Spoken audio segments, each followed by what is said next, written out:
गर्मी से होने वाली 4 बीमारियां: heat syncope, heat cramp, heat exhaustion and heat stroke.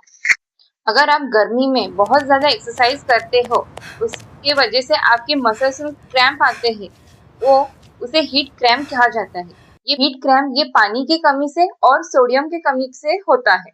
Heat सिंकोम ये एक्सेसिव स्वेटिंग के वजह से, पेरिफेरल वैसल डायलेटेशन के वजह से हार्ट को ब्लड ये कम पहुंचता है और वहीं पे कार्डियक आउटपुट कम हो जाता है।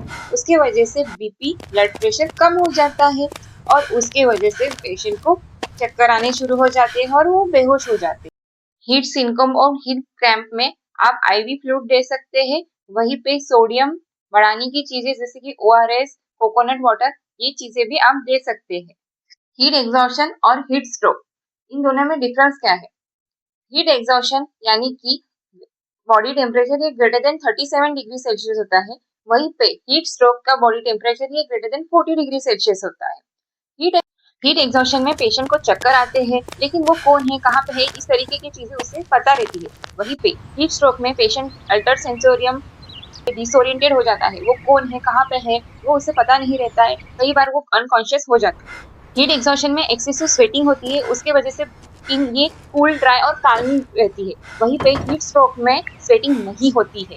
हीट स्ट्रोक में थर्मल एक्रीडेशन ये पूरी तरीके से खराब हो जाता है, उसकी वजह से स्वेटिंग नहीं होती और उसी के वजह से स्किन ये बहुत ज्यादा हॉट और ड्राई हो जाती है।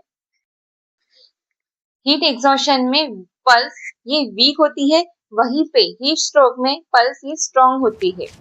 हीट एग्जॉशन में मसल क्रैम्प्स होते हैं। वहीं पे हीट के आसपास कोई हीट स्ट्रोक का पेशेंट है तो सबसे पहले रैपिड कूलिंग की टेक्निक यूज की जाती है।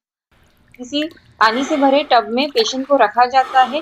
गले के नीचे से भाग को उसे पानी में रखते हैं। पानी का टेम्परेचर ये 2 से 10 डिग्री सेल्सियस होता है। पानी को ठंडा करने के लिए आप आइस कर सकते हैं। वहीं पे आइस पैक यूज कर सकते हैं। आइस पैक गले के पास, आर्मपिट के पास हम रख सकते हैं। और कई बार एंटीपायरेटिक यानी कि फीवर की मेडिसिन हीट स्ट्रोक में काम नहीं करती, क्योंकि थर्मोरेगुलेटिंग मैकेनिज्म ये पूरी तरीके से खराब हो चुका रहता है। पैरों को थोड़ा सा कुशन के सहारे से ऊंचा करें। वहीं पे पेशेंट को उल्टियां हो रही है तो उसे करवट बदल के एक साइड पे लेटाएं।